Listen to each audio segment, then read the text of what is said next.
자, 우리 패턴도 그릴 때 유의할 점을 정리했습니다. 이거를 짚고 넘어갈게요. 패턴도를 그릴 때 IC를 가장 먼저 배치하게 되는데요. IC는 기판의 중앙에 오게 배치를 합니다. IC는 핀 번호가 많고 각각의 핀들에서 배선이 하나씩 다 나가기 때문에 중앙에 배치를 해야 주변에 배선이 지나갈 자리가 많아지게 되겠죠. IC는 중앙에 적당한 간격을 벌려서 좀 여유롭게 배치를 하는 게 좋습니다. 그리고 IC를 배치할 때는 핀 번호를 정말 조심해야 돼요. 핀 번호를 조심해야 되는데 핀 번호는 왜 조심해야 됩니까? 위에서 볼 때의 번호랑 아래에서 납땜면에서 바라볼 때의 번호가 다르죠. 완전히 다릅니다.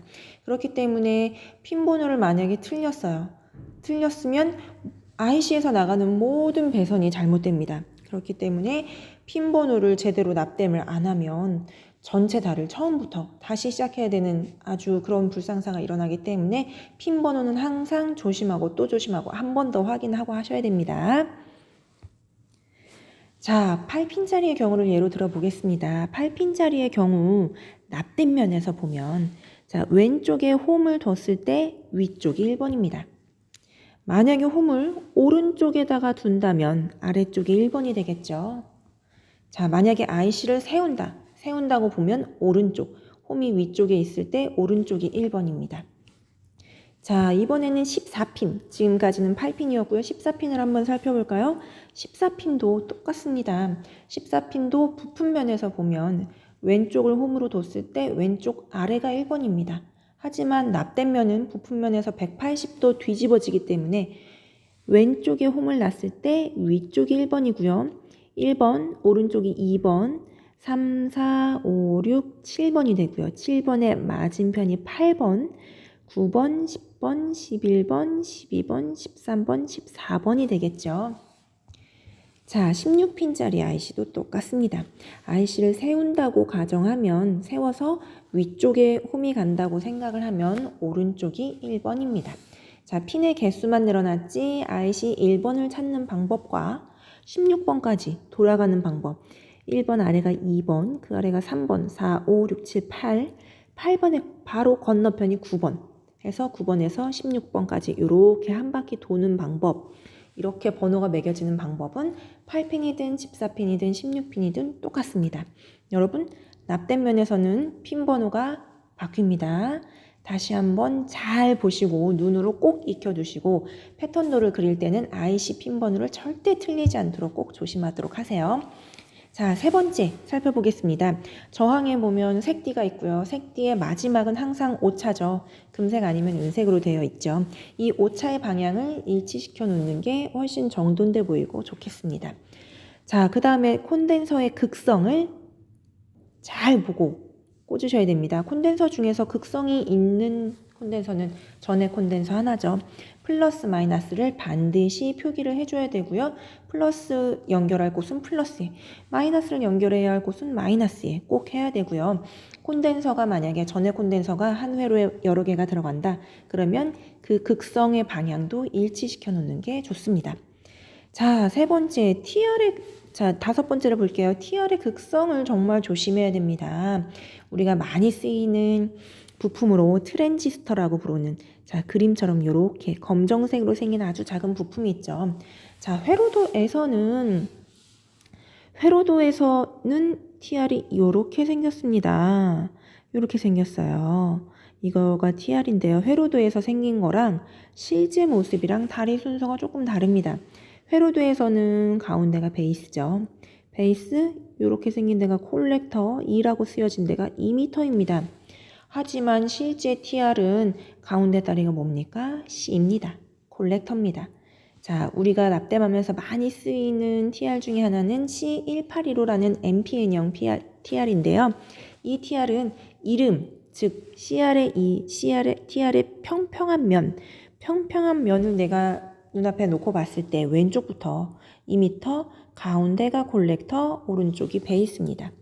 자, 회로도랑 조금 다르기 때문에 TR도 반드시 극성을 조심해서 납땜을 해야 되고요.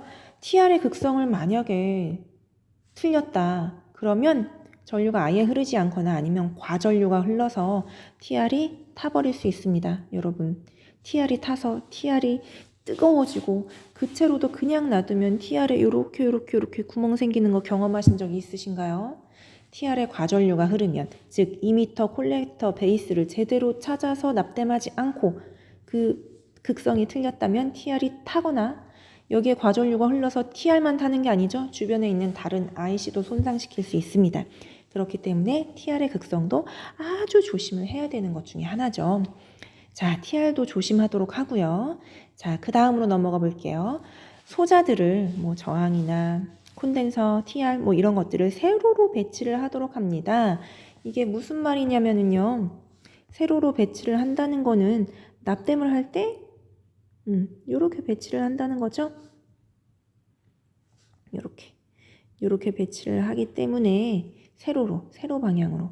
자, 저항을 이렇게 배치하는 게 편할 때가 있습니다. 저항을 가로로 배치하는 게 편할 때가 있습니다.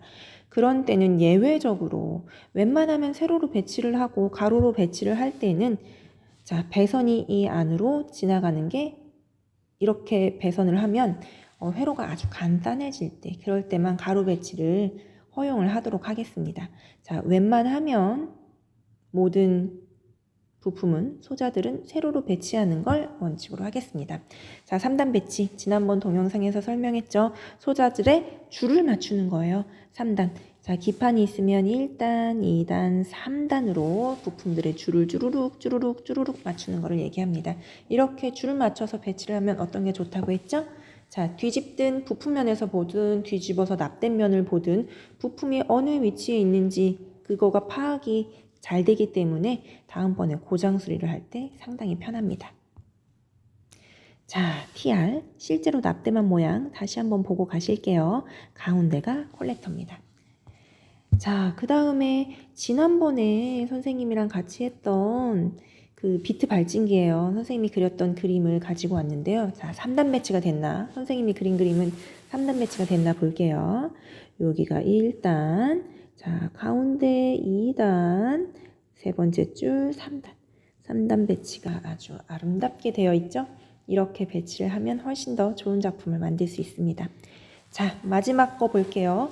회로도와 패턴도, 즉 납땜면의 전체 방향을 일치시키는 겁니다. 자, 이거는 지난번에도 설명했어요. 무슨 말이냐면 회로도에서 왼쪽 위에 있었던 거는 패턴도에서도 왼쪽 위에다 배치를 하고, 회로도에서 오른편에 있었던 거는 패턴도에서도 오른편에 배치를 한다는 뜻입니다. 패턴도랑 납땜면 그리고 회로도의 방향을 맞춰놔야 납땜하고 나중에 점검을 하고 고장 수리를 하기가 상당히 편합니다.